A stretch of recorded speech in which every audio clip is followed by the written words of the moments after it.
नमस्कार, स्वागत है आपका अपने YouTube चैनल हिस्ट्री बाय ए कुमार में। जैसा आप सभी लोग जानते हैं कि ये channel TGT, PGT, net, JRF और उत्तर प्रदेश पीसीएस के द्वारा जो प्रवक्ता की भर्तियां आती हैं उनके लिए तैयारी कराने के लिए प्रतिबद्ध है।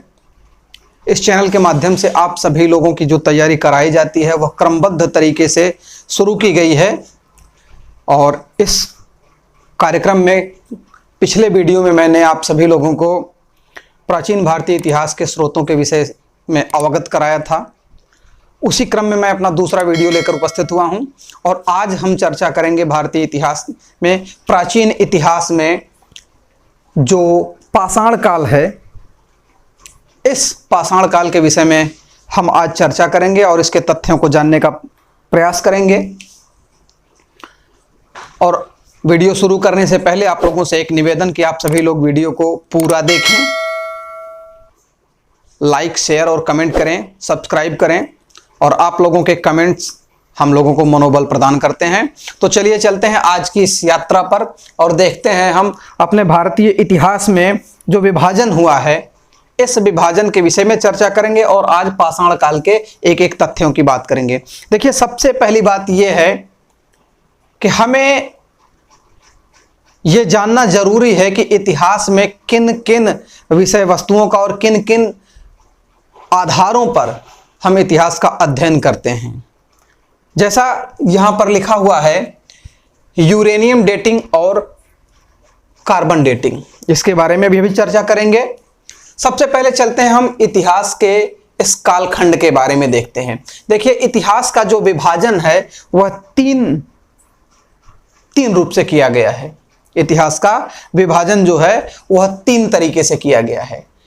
एक तो है प्राग ऐतिहासिक काल, दूसरा है आद्य ऐतिहासिक काल और तीसरा है ऐतिहासिक काल। सबसे पहले हमको इसे समझना पड़ेगा।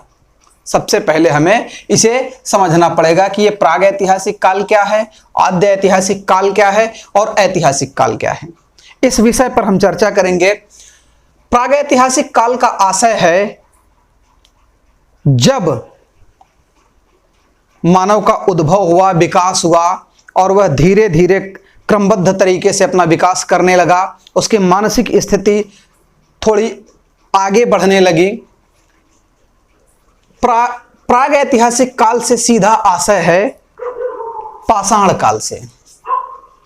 और प्राग ऐतिहासिक काल उस काल को कहा जाता है जहां पर मानव को न लेखन कला का ज्ञान था, न ही किसी तरह की कोई सामग्री उपलब्ध हुई है। अर्थात पत्थरों के अवशेषों के आधार पर हम सभी लोगों ने इतिहास के अध्ययन की परंपरा को आगे बढ़ाया है। विद्वानों ने इतिहास की परंपरा को आगे बढ़ाया है।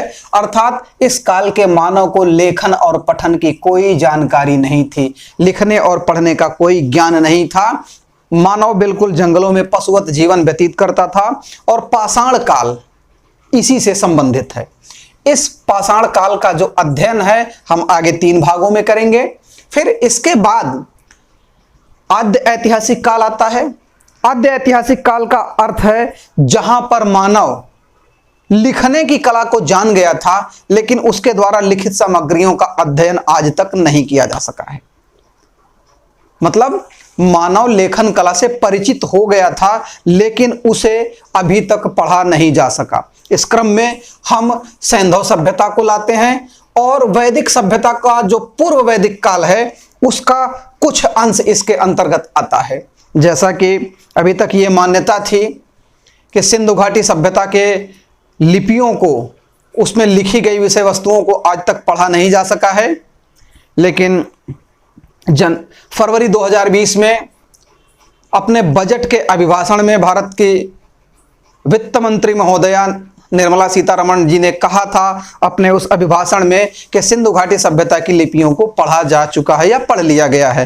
खैर, अभी तक इसकी और कोई रिपोर्ट नहीं आई है। अगर ऐसा हो जाता है तो भारतीय इतिहास के कुछ विषय वस्तु और सारी सामग्रियों में फेरबदल करना पड़ सकता है। तो यहां पर आद्य ऐतिहासिक काल का आशय है वह काल जहां पर मानव लेखन कला से परिचित था, किंतु उसके द्वारा लिखी गई विषय वस्तु को आज तक पढ़ा नहीं जा सका है। ठीक, इसके बाद क्रम आता है ऐतिहासिक काल का।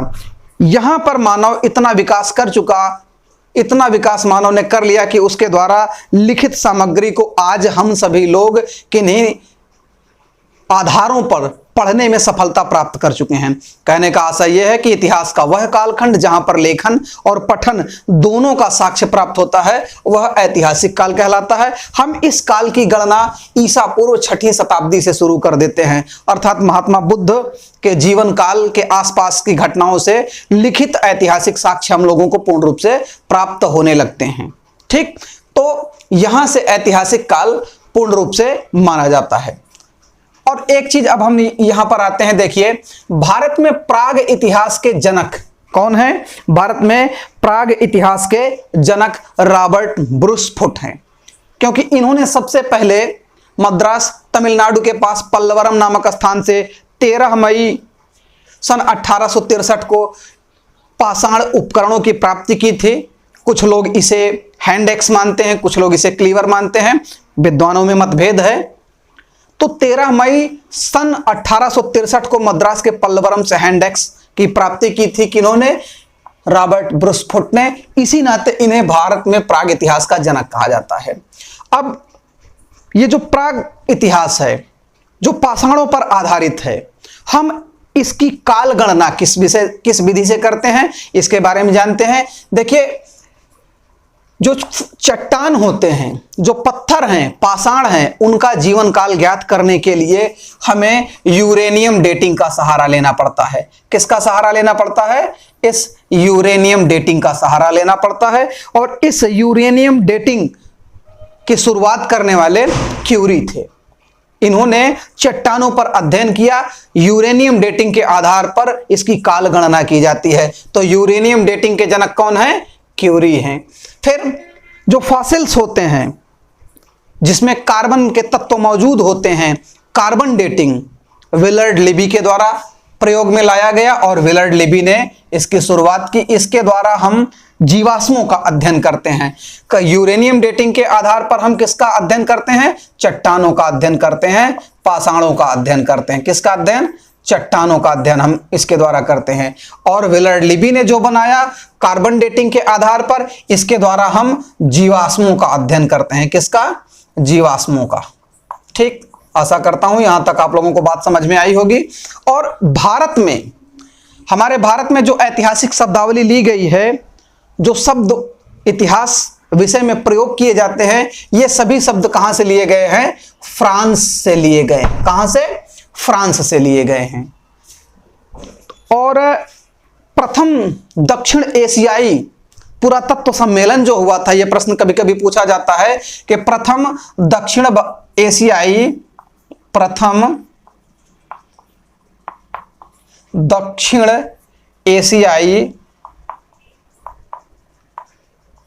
पुरातत्व सम्मेलन कहां हुआ था? पुरातत्व सम्मेलन कहां हुआ था? तो यह दिल्ली में हुआ था। सम्मेलन सन 1961 ईस्वी में दिल्ली में हुआ। कहां हुआ था? दिल्ली में हुआ था। इन तथ्यों को आप लोग नोट कर सकते हैं। दिल्ली में हुआ था। कब हुआ था? प्रथम दक्षिण एशियाई पुरातत्व सम्मेलन 1961 में कहां हुआ था? दिल्ली में हुआ था। तो इस तरह से पाषाण काल इतिहास का ये जो विभाजन रहा, प्रागैतिहासिक काल, आद्य ऐतिहासिक काल और ऐतिहासिक काल, इसके विषय में हम लोगों ने थोड़ी सी जानकारी प्राप्त की। अब इसके बाद थोड़ा सा हम लोग आगे चलते हैं और इन सभी विषयों को और ठीक ढंग से पढ़ने का प्रयास करते हैं। ठीक, देखिए भारत में जो प्रचलित शब्दावली फ्रांस से ली गई, इसके बाद इस भारत के इतिहास का जो ये पाषाण काल है, इसका विभाजन 3 रूपों में किया जाता है। कितने रूपों में किया जाता है? 3 रूपों में इस भारतीय इतिहास का विभाजन किया जाता है। अब हम इस भारतीय इतिहास के विभाजन को और ठीक ढंग से पढ़ने का प्रयास करेंगे और देखते हैं हम सभी लोग कि ये जो पाषाण काल है यह किस तरह से अस्तित्व में आया और किस तरह से इसके द्वारा हमारे देश का जो ऐतिहासिक परंपरा है यह किस तरीके से आगे बढ़ी। तो सबसे पहले हम देखते हैं इस पाषाण काल को 3 भागों में बांटा गया। मैं ऊपर इसे इरेज कर देता हूं, इसके बाद फिर हम जो अन्य चीजें हैं उनके बारे में भी यहां पर डाटा बनाते चलेंगे। आप सभी लोग देखते चलिएगा।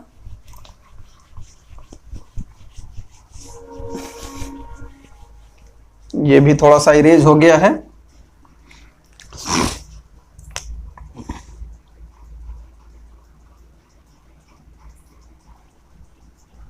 चलिए, पाषाण काल अर्थात यहां पर जीवन जो था वह पत्थरों पर ही आधारित था।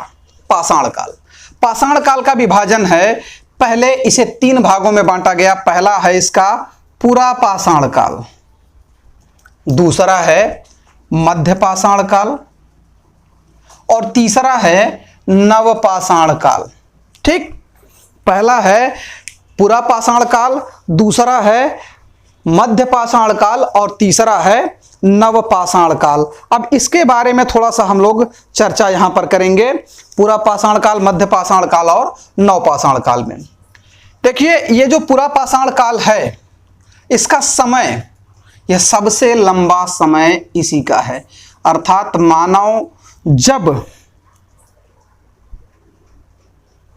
पशु के समान था और धीरे धीरे इसने क्रमिक विकास किया और क्रमिक विकास करते करते यह होमो इरेक्टस के रूप में, अर्थात खड़े होकर चलने वाले मानव के रूप में जब आया, तो यहां से इतिहास की यह गणना शुरू होती है।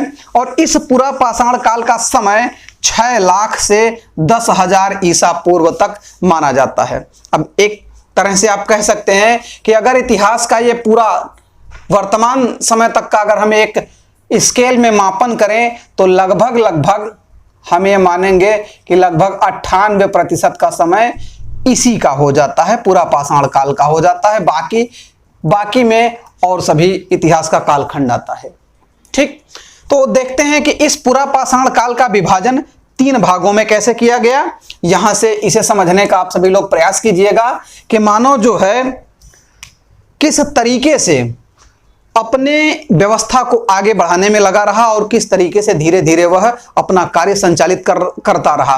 और होमो इरेक्टस के बाद धीरे धीरे क्रमिक विकास करते करते होमो सेपियंस के रूप में जब मानव आ गया, तो होमो सेपियंस अर्थात बुद्धिमान मानव के रूप में जब आ गया, तो इसने अपने लिए तमाम तरीके के औजार, तमाम तरीके की वस्तुएं तैयार करना शुरू कर दिया। तो यहां पर देखते हैं पूरा पाषाण काल का जो विभाजन है, पूरा पाषाण काल का विभाजन 3 तरीके से है।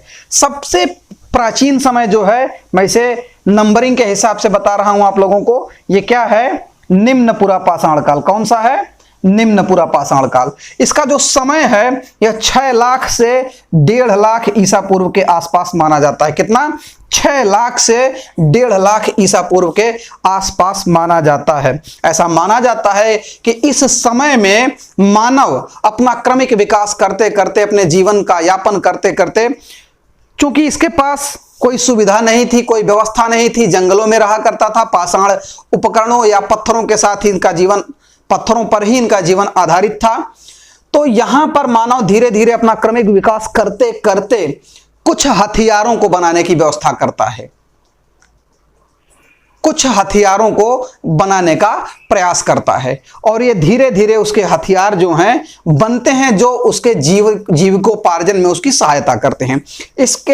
इस निम्न पूरा पाषाण काल को 2 भागों में बांटा गया है, 2 भागों में बांटा गया है।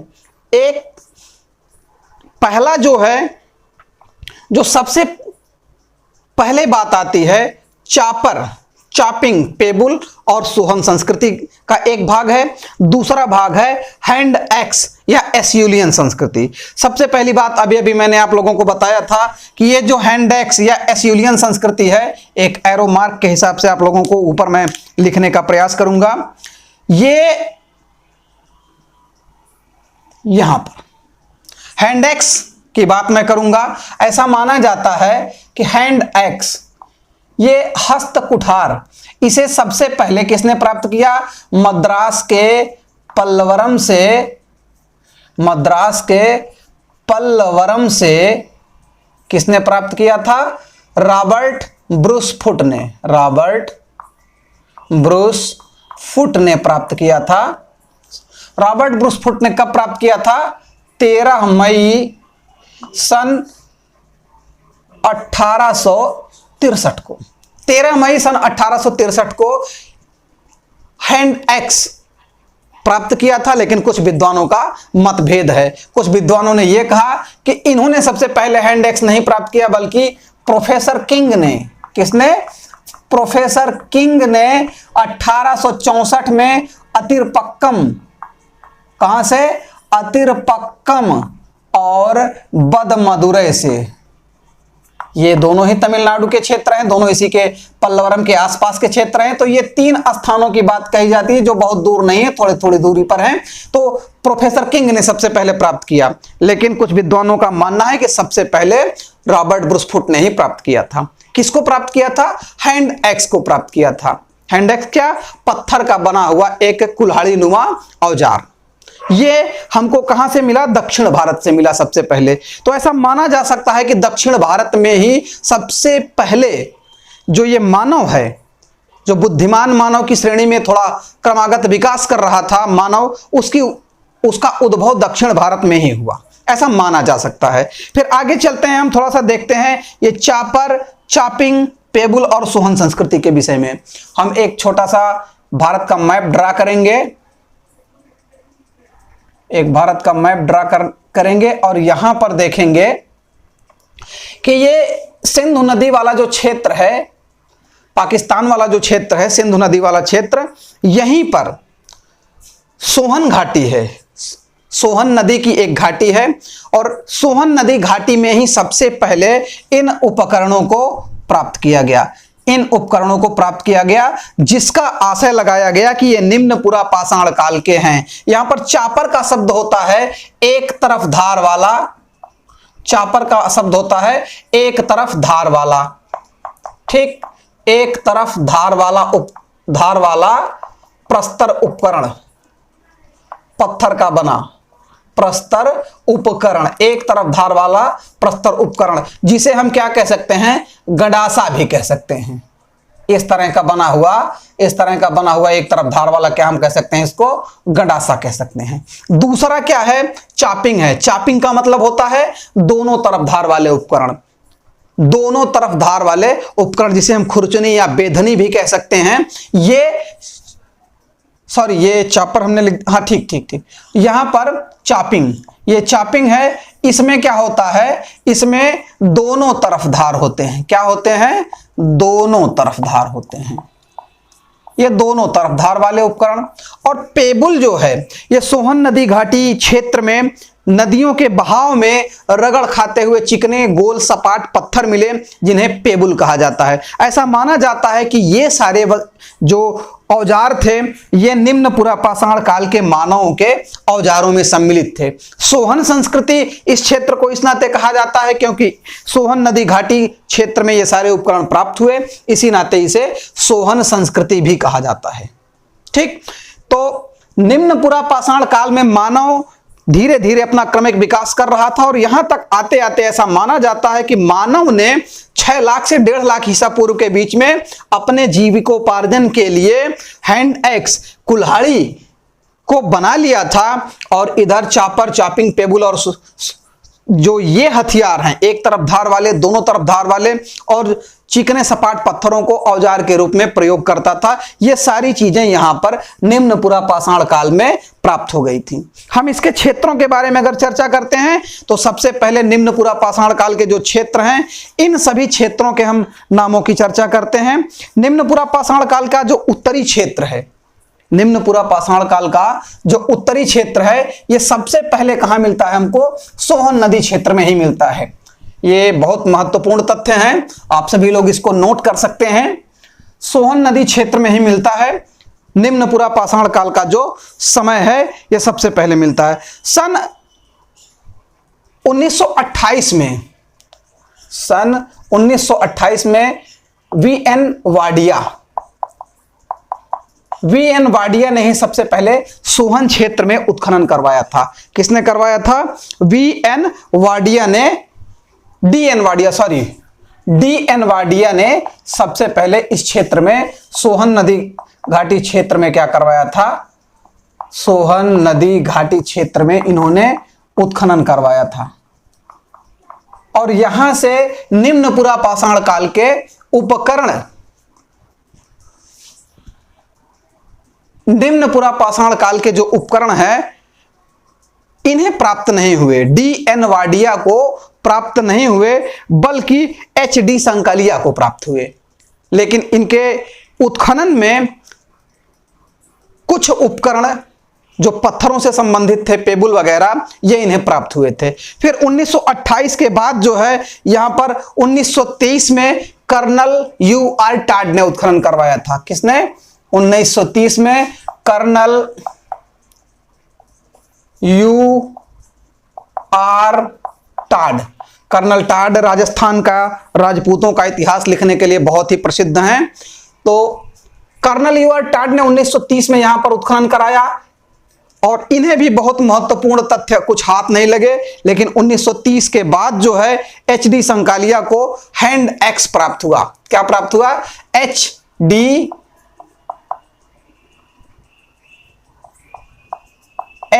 संकालिया को हैंड एक्स प्राप्त हुआ था। ठीक, किसे प्राप्त हुआ? एच.डी. संकालिया को। और कुछ आवासीय बस्तियों के भी साक्ष्य इनको प्राप्त हुए थे। आवासीय बस्तियों के साक्ष्य इन्हें प्राप्त हुए थे। किसको? एच.डी. संकालिया को प्राप्त हुए थे। तो इस तरह से क्रमिक विकास धीरे धीरे इस तरह से चलता रहा और बाद में कुछ और स्थलों की प्राप्ति हुई, जिसमें चौंतरा, सनकपुर, ऐसे कुछ स्थान आते हैं। और यहां पर ये एक चीज माना जाता है, जो ये चौंतरा है, ये उत्तर भारतीय संस्कृति और दक्षिण भारतीय संस्कृति का एक मिलन स्थल के रूप में माना जाता है। तो ये उत्तर के कुछ ऐसे क्षेत्र थे जहां से क्या निम्न पुरा पाषाण काल के उपकरण मिले। दक्षिण भारत के विषय में मैंने आपको बताया ही कि दक्षिण भारत में कहां कहां से उपकरण मिले। अतिरपक्कम, बदमदुरै और पल्लवरम से। एक को प्रोफेसर किंग ने खोजा था 1864 में, और सबसे पहले किसने 1863 में खोजा था हैंड एक्स या एसिलियन संस्कृति को? रॉबर्ट ब्रूस फुट ने। तो यहां तक ये उत्तर और दक्षिण का ये जो क्षेत्र रहा, यहां से हमें ये जानकारी मिलती है कि उत्तर भारत में ये एक तरफ ये चापर, चापिंग, पेबुल और सोहन संस्कृति ये भारत के उत्तरी क्षेत्र में मिलते हैं, जबकि हैंड एक्स जो है मूल रूप से सबसे पहले कहां मिला? दक्षिण भारत में, तमिलनाडु के क्षेत्र से मिला। ठीक, तो अब इसके बाद हम चलते हैं, इस काल के बाद हम आते हैं मध्यपुरा पाषाण काल पर। कहां आते हैं? मध्यपुरा पाषाण काल पर आते हैं और इसके बारे में चर्चा थोड़ी सी करते हैं। देखिए, मानव धीरे धीरे अपना क्रमिक विकास कर रहा था और यहां 6 लाख से 1.5 लाख ईसा पूर्व तक का समय बीत चुका था। मतलब यहां पर हम देखेंगे कि 4.5 लाख वर्ष यहां पर बीत गए। अब इसके बाद समय आता है मध्यपुरा पाषाण काल का। इस मध्यपुरा पाषाण काल में जो ये समय है, मध्यपुरा पाषाण काल 1.5 लाख वर्ष से 35,000 ईसा पूर्व के आसपास। अब एक लंबा संघर्ष यहां पर मानव कर चुका था और इसके बाद 1.5 लाख से 35,000 ईसा पूर्व के बीच में मानव, यह माना जाता है कि इसी काल में होमोसेपियंस का उद्भव हुआ, अर्थात बुद्धिमान मानव, प्रज्ञ मानव इसी समय में प्रकट हुआ। और इस काल में मानव ने क्या किया? इस काल में अब मानव जो अपने औजारों को बना रहा था, अपने हथियारों को बना रहा था, वो हथियार कैसे थे? धार वाले थे। इसमें क्या थे? धार वाले थे। धार वाले थे, अर्थात ये क्या थे? धार वाले थे। इनमें धार की प्रमुखता होती थी। इसी नाते इस काल के उपकरणों को क्या कहा जाता है? फलक, या इस समय को कहा जाता है फलक संस्कृति।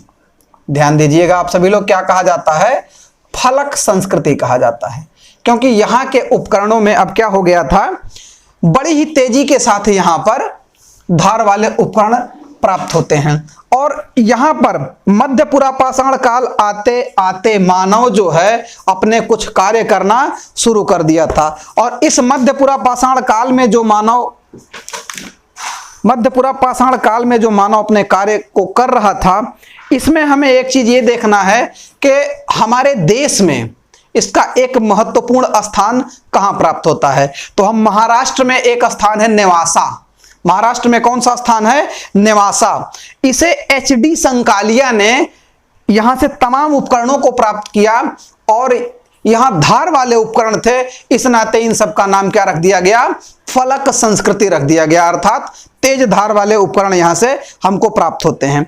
और एक चीज यहां पर देखिए, नेवासा के ही पास एक स्थान और है जिसे चिकरी कहा जाता है। चिकरी नामक स्थान से भी हमें क्या प्राप्त होते हैं? इस मध्यपुरा पाषाण काल के कुछ उपकरण प्राप्त होते हैं।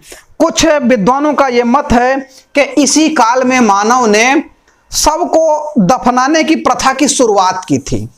सबको दफनाने की प्रथा की शुरुआत की थी। हो सकता है कि कोई शरीर लोग समूह में थे, किसी की डेथ हो गई हो, मृत्यु हो गई हो और उसका शरीर डिकम्पोजिंग होते हुए बदबू करने लगा हो। लोगों के दिमाग में आया हो कि इनके ऊपर पत्थर या मिट्टियों से इसको ढक दिया जाए।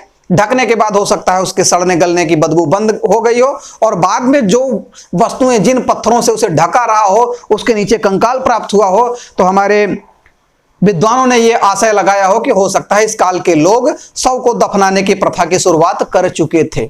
ऐसा माना जाता है कि प्रज्ञ मानव का उद्भव यहीं से होता है। ठीक, अब इसके बाद हम थोड़ा सा और आगे चलते हैं उच्चपुरा पाषाण काल में। यह बहुत ही महत्वपूर्ण समय है। क्या? उच्चपुरा पाषाण काल। इसका समय 35 से या 30,000 ईसा पूर्व से 10,000 ईसा पूर्व के मध्य माना जाता है। 35 से 30,000 या 10,000 ईसा पूर्व के मध्य यह माना जाता है। और यहां पर मानव बहुत अधिक विकास कर चुका था। यहां पर मानव जो था वो बहुत ही अधिक विकास कर चुका था, क्योंकि होमो सेपियंस अब अपने वर्तमान और अच्छी अवस्था में कार्य करना शुरू कर दिया था। यहां पर एक बात समझ में आती है कि इस उच्चपुरा पाषाण काल में इनके जो हथियार थे, जो उपकरण थे, वो बहुत तेज धार वाले होते थे। अब मानव अपने सुरक्षा के लिए, जानवरों को मारने के लिए, उनके खाल को निकालने के लिए हथियारों को इस तरह से बनाने लगा जिसमें बहुत ही तेज धार हो। इसी कारण इस समय को ब्लेड संस्कृति कहा जाता है। क्या कहा जाता है? ब्लेड संस्कृति कहा जाता है। आप सभी लोग इसे नोट करते चलें। इसे क्या कहा जाता है? ब्लेड संस्कृति कहा जाता है। यहां तक आते आते मानव बहुत ही अच्छे तरीके से अपने लिए उपकरण बनाने लगा। और एक सबसे बड़ी बात कि इलाहाबाद के बेलन नदी घाटी क्षेत्र में एक स्थान है जहां लोहंदा नाला जिसे कहा जाता है।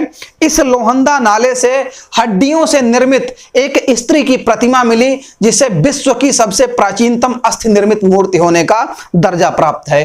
अर्थात आप ये समझ सकते हैं कि यहां पर जो उपकरण बनाए जाते थे वो सारे उपकरण ऐसे रहे होंगे कि वे लोग छोटे से छोटा और बड़े से बड़ा कार्य अपने औजारों से कर लेते थे। तभी तो इन लोगों ने तत्कालीन समय में हड्डियों से निर्मित एक स्त्री की मूर्ति बहुत ही अच्छे तरीके से बनाई, जो इलाहाबाद के लोहंदा नाले से प्राप्त हुई। इसका आशय यह है कि अब मानव बहुत ही अच्छे तरीके का कारीगर मानव हो गया था। अगर वह कारीगर नहीं होता तो वह मूर्ति का निर्माण नहीं कर पाता। यह बात स्पष्ट हो जाती है। और यहां पर हम एक चीज और देख लेते हैं कि तमाम ऐसी चीजें हैं यहीं पर इसी काल में चित्रकारी के साक्ष्य प्राप्त होने शुरू हो जाते हैं।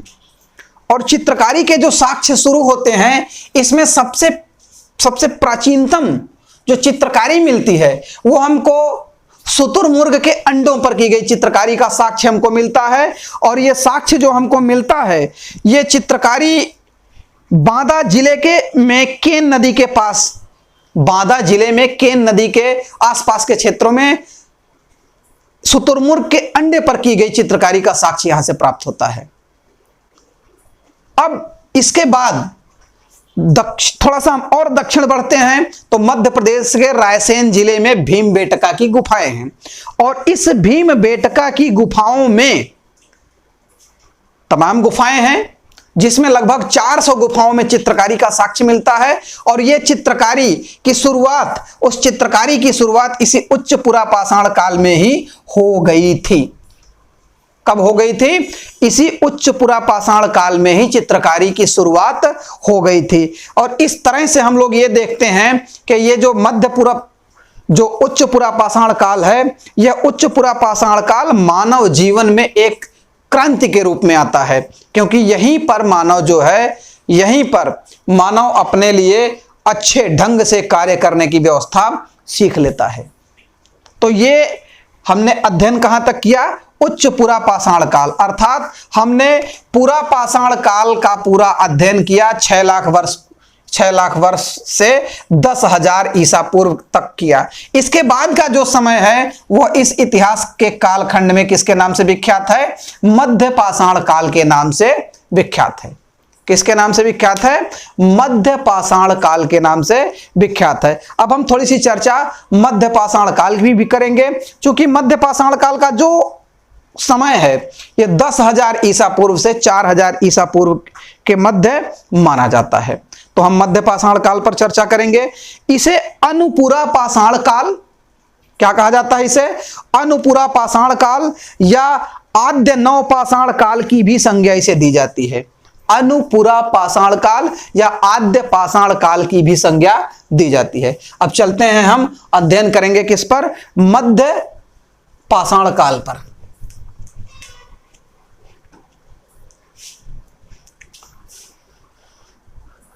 आप लोगों से एक बार और आग्रह है कि आप सभी लोग वीडियो को पूरा देखें और अपने अमूल्य कमेंट्स हमें जरूर करें, जिससे हम इसे दिन प्रतिदिन अपने क्लास की गुणवत्ता को सुधारने में प्रयत्न करें।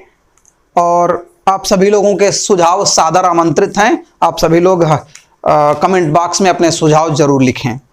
तो इसके बाद हम चलते हैं अब कहां? मध्य पाषाण काल में।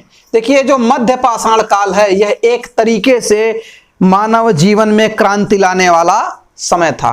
कौन सा समय? मध्य पाषाण काल, जिसे हम मेसोलिथिक एज कहते हैं। क्या कहते हैं? मेसोलिथिक एज कहते हैं। और साथ ही साथ इसे हम माइक्रोलिथिक एज भी कहते हैं। क्या कहते हैं? Microlithic age. इसे हम माइक्रोलिथिक एज भी कहते हैं, क्योंकि इस काल में सूक्ष्म उपकरणों की प्रधानता थी। क्या थी? सूक्ष्म उपकरणों की प्रधानता थी। सूक्ष्म उपकरणों की यहां पर प्रधानता थी। अब देखते हैं ये सूक्ष्म उपकरण कहां से प्राप्त हुए, किनके द्वारा प्राप्त हुए, इस नाम की चर्चा करेंगे। सबसे पहले जो सूक्ष्म उपकरण है, इनकी प्राप्ति C.L. कार्लाइल ने 1867 ईस्वी में कर्नाटक के मैसूर के पास एक स्थान है लिंगसुगुर, वहां से प्राप्त किया था। किसने प्राप्त किया था? C.L. कार्लाइल ने 1867 ईस्वी में C.L. कार्लाइल, माफ कीजिएगा, C.L. कार्लाइल ने 1867 में सबसे पहले इसे विंध्य क्षेत्र से प्राप्त किया था। कहां से प्राप्त किया था? विंध्य क्षेत्र से प्राप्त किया था। और बाद में ये कर्नाटक के लिंगसुगुर से भी प्राप्त होते हैं। कहां से प्राप्त होते हैं? लिंगसुगुर से, जो मैसूर के पास है, लिंगसुगुर से भी प्राप्त होते हैं। ठीक, तो यहां के उपकरणों में सबसे बड़ी बात यह थी कि ये बहुत छोटे थे, इसी नाते इनको माइक्रोलिथिक कहा जाता है। ठीक, और महाराष्ट्र में पाटने और भदने, ये कुछ ऐसे स्थान हैं जहां से माइक्रोलिथिक एज के तमाम जो उपकरण है वो प्राप्त होते हैं। और फिर देखिए, इधर मध्य पाषाण काल में जो पश्चिमी क्षेत्र है, हम पश्चिमी क्षेत्र में चलते हैं तो देखते हैं गुजरात में मध्य पाषाण काल में, राजस्थान में, मध्य प्रदेश में, इन सभी स्थानों से हमें मध्य पाषाण काल के साक्ष्य मिलते हैं। और सबसे बड़ी बात यह होती है कि यहां पर मानव अपने लिए पशुपालन करना सीखता है। क्या सीखता है? पशुपालन करना सीखता है। और मानव मध्य पाषाण काल में आते आते अपने पशु सहयोगियों को पहचानना समझ गया था, जान गया था। और राजस्थान के बागोर से, जो वर्तमान में भीलवाड़ा है, राजस्थान का बागोर क्षेत्र, कौन सा? बागोर राजस्थान और आदमगढ़, आजमगढ़ नहीं है, ध्यान दीजिएगा, आदमगढ़ मध्य प्रदेश, यहां से प्राचीनतम पशुपालन के साक्ष्य हमको प्राप्त होते हैं। किसके साक्ष्य प्राप्त होते हैं? प्राचीनतम पशुपालन के साक्ष्य प्राप्त होते हैं। और यहीं पर एक स्थान है गुजरात में, गुजरात में एक स्थान है लंघनाज। गुजरात का कौन सा स्थान है? लंघनाज। लंघनाज से 14 मानव कंकाल प्राप्त होते हैं। 14 मानव कंकालों की प्राप्ति होती है। और ये जो 14 मानव कंकाल प्राप्त होते हैं, इनका जब कार्बन डेटिंग से अध्ययन किया जाता है तो ये 14 मानव कंकाल का जो समय है वो समय हमें प्राप्त होता है कि ये मध्य पाषाण काल के उपकरण थे। ठीक, और इस काल के जो उपकरण थे, इस काल के जो उपकरण थे ये अलग अलग आकार के हुआ करते थे। चंद्राकार, अर्धचंद्राकार, वृत्ताकार, चतुर समकोणीय, इस तरह के उपकरण यहां से हमको प्राप्त होते हैं। इस तरह के उपकरण हमको कहां से प्राप्त होते हैं? मध्य पाषाण काल से प्राप्त होते हैं। इसी काल में मैंने अभी थोड़ी देर पहले आपको बताया था कि उच्च पुरापाषाण काल में भीमबेटका की गुफाओं में चित्रकारी की शुरुआत हो गई थी। और इसी काल में मध्य पाषाण काल में भीमबेटका की गुफाओं में बृहद स्तर पर चित्रकारी प्राप्त होती है। प्राचीनतम पशु चित्रकारी या शैल चित्रकारी यहां पर प्राप्त होती है, जिसमें लगभग 400 गुफाओं में यहां पर चित्रकारी के साक्ष्य हमको प्राप्त होते हैं। तो ये कहां का हाल है? मध्य प्रदेश में मध्य पाषाण काल के जो क्षेत्र हैं जिनमें भीमबेटका की गुफाएं बहुत ही प्रसिद्ध हैं।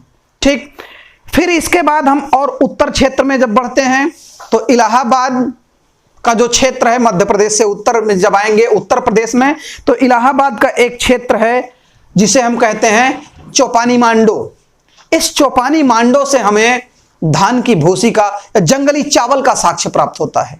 क्या प्राप्त होता है? जंगली चावल का साक्ष्य प्राप्त होता है इलाहाबाद के चौपानी मांडो से। इसका मतलब है कि इस समय में व्यक्ति फसलों के विषय में पूर्ण रूप से जानकारी नहीं रखता था। जंगली पौधे के रूप में ये फसलें उगा करती रही होंगी, ऐसा रहा होगा। और इसके बाद जब हम इलाहाबाद से थोड़ा सा और उत्तर दिशा में बढ़ते हैं तो हमें सरायनाहर राय, दमदमा और महदहा ऐसे स्थल प्राप्त होते हैं जहां से हड्डी और सींग के आभूषण प्राप्त होते हैं। हमें दमदमा से तमाम उपकरण और समाधान प्राप्त होते हैं। इसके बारे में ऐसा माना जाता है कि मानव समुदाय मध्य पाषाण काल में इस क्षेत्रों में निवास करता था। ऐसा माना जाता है कि मानव समुदाय जो है अपने कार्यक्रम यहां पर संचालित कर रहा था और बड़े ही तेजी के साथ जो है यह कार्य कर रहा था। एक चीज सबसे बड़ी यह है कि मध्य पाषाण काल में ऐसा माना जाता है कि मध्य पाषाण काल में मानव ने पहली बार प्रक्षेपास्त्र का प्रयोग किया। प्रक्षेपास्त्र उस समय या प्रक्षेपण करके फेंक कर मारे जाने वाले हथियारों का निर्माण किया, जिसमें ऐसा माना जाता है कि सबसे पहले धनुष बाण का प्रयोग मध्य पाषाण काल के लोगों ने ही किया था। आप सभी लोग धनुष बाण से परिचित ही होंगे। मैं एक चित्र बना दे रहा हूं। धनुष बाण से आप सभी लोग पूर्ण रूप से परिचित होंगे। ऐसा माना जाता है कि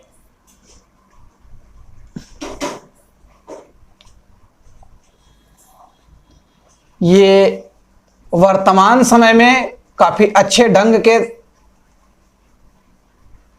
इस तरह से धनुष हो सकता है। उस समय बांस या लकड़ी की फट्टियों को डोरी के रूप में बना के लोग बांस से इस तरह का ही धनुष बना लेते रहे हों और अपने लिए बाण का प्रयोग करते रहे हों।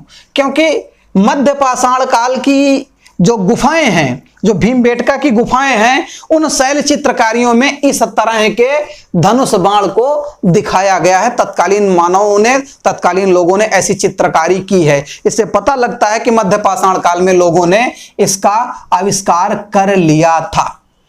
साथ ही साथ यहां पर लोगों ने नाव, जिसे हम डोंगी बोलते हैं, नाव, छोटी छोटी जो नौका होती है, उस नौका को भी बना लिया था, क्योंकि इसके साक्ष्य हमें नर्मदा नदी के आसपास के क्षेत्रों में मिल जाते हैं। ठीक, तो यहां तक ये जो मध्य पाषाण काल है, इस मध्य पाषाण काल से हमें ये आशय आ जाता है कि मानव अब और अधिक बुद्धिमान हो चुका था और अपने लिए कार्य करना शुरू कर दिया था, क्योंकि यहां से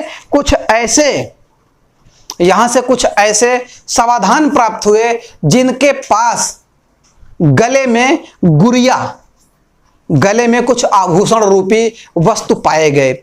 यहीं से समाधान, ऐसा माना जाता है कि यहां पर जो है कुछ ऐसे समाधान हुए जहां पर हम देखते हैं कि युग्मित समाधियां प्राप्त हुई। कहां से? महदहा से।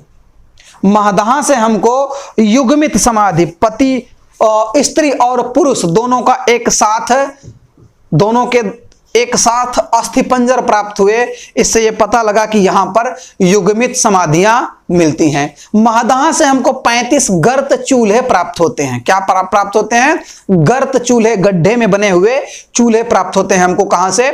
महदहा से। साथ ही साथ जो दमदमा है, यहां से एक ही कब्र से 3 लोगों के दफनाए जाने का साक्ष्य हमको मिलता है। कहां से?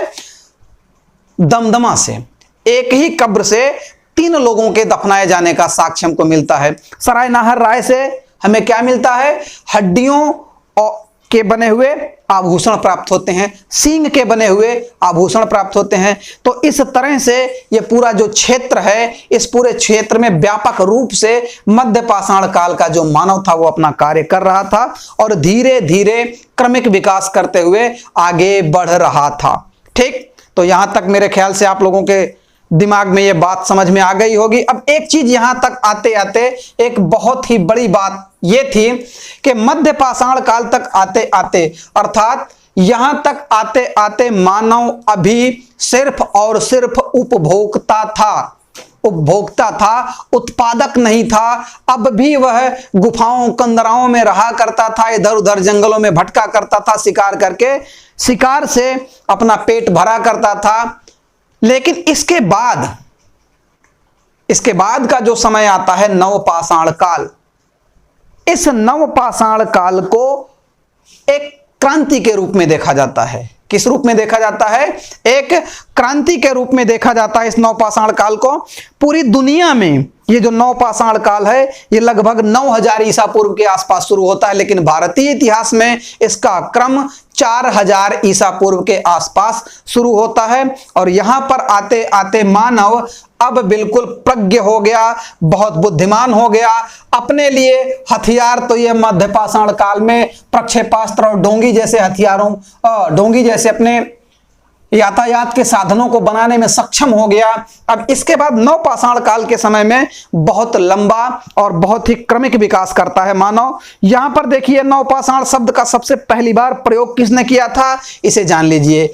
नवपाषाण काल शब्द का सबसे पहली बार प्रयोग किया था जॉन लुबाक ने। किसने किया था? जॉन लुबाक ने नवपाषाण काल शब्द का सबसे पहली बार प्रयोग किसने किया? जॉन लुबाक ने। ठीक, जॉन लुबाक ने सबसे पहली बार यह प्रयोग किया। और गार्डन चाइल्ड जो है, गार्डन चाइल्ड ने इसे अन्न उत्पादक संस्कृति कहा। क्या कहा? गार्डन चाइल्ड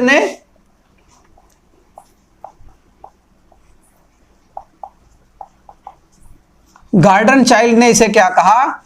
अन्न उत्पादक संस्कृति।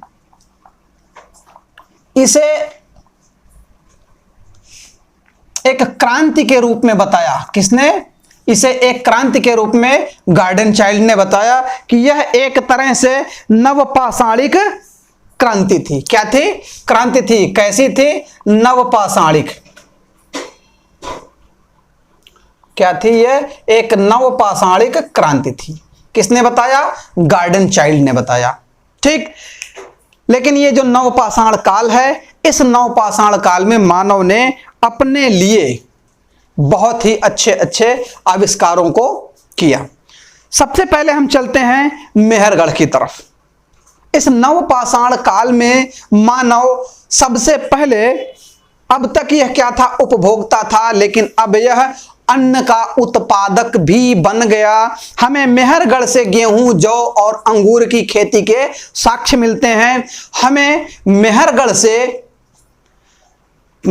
से मानव के साथ कुत्ता और बकरी के बच्चे तक के दफनाए जाने के साक्ष्य मिलते हैं। ऐसा माना जाता है कि मेहरगढ़ में मानव जानवरों को पालतू बनाने के साथ साथ अपने साथ इनको अपने कब्र के पास ही दफनाता था। मेहरगढ़ ही वह स्थल है जहां से हमको सबसे पहली बार यहां पर कुम्हार के चाक की बात मिलती है। यह माना जाता है कि इस नवपाषाण काल में मानव ने अपने लिए गर्त आवास बनाना शुरू कर दिया। तो पहले तो मेहरगढ़ की चर्चा हम लोग कर लेते हैं, फिर इसके बाद गर्त आवास पर चलते हैं। मेहरगढ़ जो है, मेहरगढ़ की खोज सन 1975 में जे फ्रांसिया बैरिज ने किया था। सन 1975 में मेहरगढ़ की खोज किसने की थी? मेहरगढ़ की खोज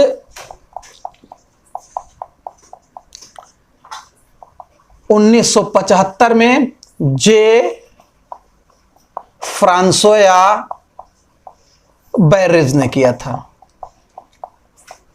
सन 1975 में मेहरगढ़ की खोज किसने किया? जे फ्रांसोया बैरिज ने किया। और मेहरगढ़ एक ऐसा स्थल है जहां से नवपाषाण कालीन और इसके बाद सैंधव सभ्यता, ताम्रपाषाण कालिक सभ्यता, सभी के साक्ष्य हमको मेहरगढ़ से प्राप्त हो जाते हैं। यहां पर देखिए, जब व्यक्ति अपने लिए खेती करना सीख गया था तो उसको अपने उपज अधिशेष को रखने के लिए अन्नागार या सस्यागार बनाने की कला भी यहां पर मानव सीख गया था। उसका सबसे पहली बार साक्ष्य हमको कहां से मिलता है? मेहरगढ़ से मिलता है। मेहरगढ़ में ही सबसे पहली बार चाक के द्वारा बर्तन बनाए जाने का उल्लेख या उसका साक्ष्य हमको कहां से मिलता है? मेहरगढ़ से मिलता है। ठीक, तो मेहरगढ़ एक ऐसा स्थल जहां पर अब तक माना जाता था कि प्राचीनतम कृषि का साक्ष्य मेहरगढ़ से प्राप्त हुआ है, जो लगभग 7000 ईसा पूर्व का है। लेकिन वर्तमान अनुसंधानों के बाद एक नया क्रम मिला है, जिसमें संत कबीर नगर जनपद का लहुरा देव नामक स्थान, जहां से 8 से 9000 ईसा पूर्व के चावल या कृषि किए जाने के साक्ष्य में प्राप्त हो गए हैं। तो अब ये जो मेहरगढ़ है, ये गौड़ हो गया, प्रथम स्थान पर लहुरा देव आ गया। ठीक, तो कृषि का साक्ष्य हमको कहां से मिल गया? लहुरा देव से मिल गया, संत कबीर नगर के। और इसके पहले तक मान्यता क्या थी कि मेहरगढ़ में से ही सबसे पहली बार मानव ने गेहूं, जौ और अंगूर की खेती की। ठीक, इस काल तक आते आते, इस नवपाषाण काल में आते आते अब मानव उपभोक्ता से उत्पादक बन गया और विचरण करने वाले से अब संग्राहक बन गया, क्योंकि अन्न का संग्रह ये करने लगा, अन्न अधिशेष अपने पास रखने लगा। इसी काल तक में मानव ने अपने लिए आवासों का निर्माण किया, झुग्गी झोपड़ियां बनाना शुरू कर दिया और गर्त आवासों में रहना शुरू कर दिया। गर्त आवास का साक्ष्य में कहां से मिलता है? गुफा कराल, बुर्जहोम और गुफा कराल से हमको प्राप्त होता है। कहां से प्राप्त होता है? बुर्जहोम और गुफा कराल के से प्राप्त होता है। बुर्जहोम जम्मू कश्मीर में है। बुर्जहोम का अर्थ उस कश्मीरी भाषा में होता है भोज वृक्षों का क्षेत्र, अर्थात भोज वृक्षों का क्षेत्र। और गुफा कराल का मतलब होता है कुम्हारों की गुफाएं। गुफा कराल, कुम्हारों की गुफाएं। यहां पर मानव गर्त आवास बनाकर रहने लगा।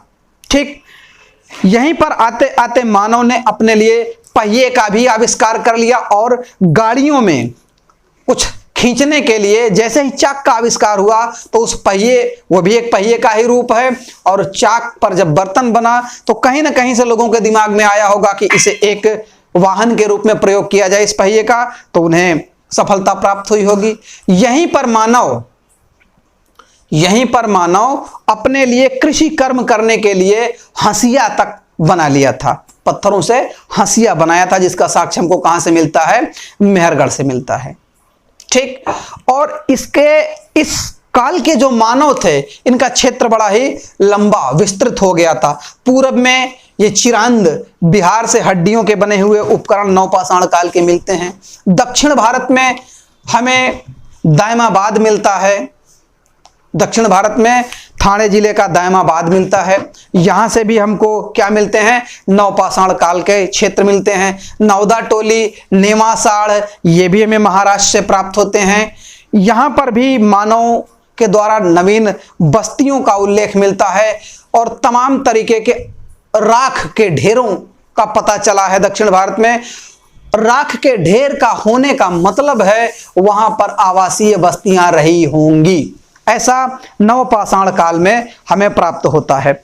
और इस नवपाषाण काल का जो विस्तार है, इस विस्तार में हम बहुत ही अच्छे तरीके से देखते हैं कि पश्चिम में जो मेहरगढ़ था, उत्तर में हमें गुफकराल और बुरजहोम ये हमको प्राप्त होते हैं। दक्षिण में दायमाबाद प्राप्त होता है और मध्य क्षेत्र में हमें इलाहाबाद के आसपास के क्षेत्र में कोल्डिहवा प्राप्त होता है, जहां से धान के उगाए जाने का साक्ष्य मिलता है। क्या मिलता है, धान के कृषि किए जाने का हमको कोल्डिहवा से साक्ष्य मिलता है। ठीक, और इसके बाद जो है हमें महगढ़ा इसी इलाहाबाद के पास है, जहां से हमको पशुओं का बाड़ा मिलता है। पशुओं के पालन करने का एक बड़ा क्षेत्र हमको मिल जाता है, पशुओं का बाड़ा मिल जाता है। तो इस तरह से जो नवपाषाण काल का समय था, इस नवपाषाण काल का विस्तार लगभग दक्षिण भारत और उत्तरी भारत, पूर्वी पश्चिमी पूरे भारतीय उपमहाद्वीप में ऐसा माना जाता है कि नवपाषाण काल का विस्तार था। और इस नवपाषाण काल को मैंने बताया कि अन्न उत्पादक संस्कृति या नवपाषाणिक क्रांति के रूप में जाना जाता है। इसी नवपाषाण काल में मानव बिल्कुल अपने लिए अच्छे ढंग से कार्य करना सीख गया और अपने जीवन यापन के लिए खाद्य सिर्फ उपभोक्ता से अब संग्राहक की स्थिति में आ गया, अर्थात प्रज्ञ मानव यहां पर अपने जीवन के लिए, अपने जीवन यापन के लिए खूब अच्छे ढंग से कार्य करने लगा। और यहीं पर मानव ने भोजन को पकाकर खाना सीखा। सबसे बड़ी बात यह है कि अग्नि से पूरी दुनिया के सभी जीव जंतु डरते हैं सिवाय मानव के। मानव ही एक ऐसा प्राणी है जो अग्नि का प्रयोग करता है और उससे डरता नहीं। तो मानव ने अग्नि का प्रयोग करना सीखा और इसी नवपाषाण काल में क्या किया, नवपाषाण काल में भोजन को पकाकर सीखा, जिससे अब मानवीय सभ्यता बहुत ही आगे बढ़ चली। तो यहां तक मेरे समझ में आ रहा है कि यहां तक आप लोगों को बातें समझ में आ गई होंगी। और अगर जो बात आप लोगों को समझ में ना आई हो उसे कमेंट बॉक्स में जरूर लिखें, ताकि हम उसमें और सुधार करके आप लोगों को और अच्छे ढंग से बताने का प्रयास करें। तो आज की क्लास बस यहीं तक। आशा करता हूं कि आप लोगों को ये जानकारियां समझ में आएंगी। यदि नहीं आती, कोई कमी है या आप लोगों के समझ में नहीं आता है, तो कमेंट बॉक्स में जरूर उस तथ्य को लिखें, और जिस तथ्य के बारे में आप लिखेंगे मैं उसे और अधिक अच्छे ढंग से आप लोगों को बताने का प्रयास करूंगा। तो आज की क्लास यहीं तक। और इस कोविड काल में आप सभी लोग स्वयं बचें, अपने परिवार वालों को बचाएं, सुरक्षा का ध्यान रखें, घर से बाहर ना निकलें और नियम कानूनों का उल्लंघन ना करें। और साथ ही साथ चिकित्सकों के द्वारा बताए गए जो नियम हैं उन्हें फॉलो करें, उन्हीं के आधार पर आप सभी लोग कार्य करें। तब तक आप सभी लोग मस्त रहें, व्यस्त रहें, अध्ययन में रत रहिए। इसी के साथ आज की क्लास की समाप्ति होती है। जय हिंद।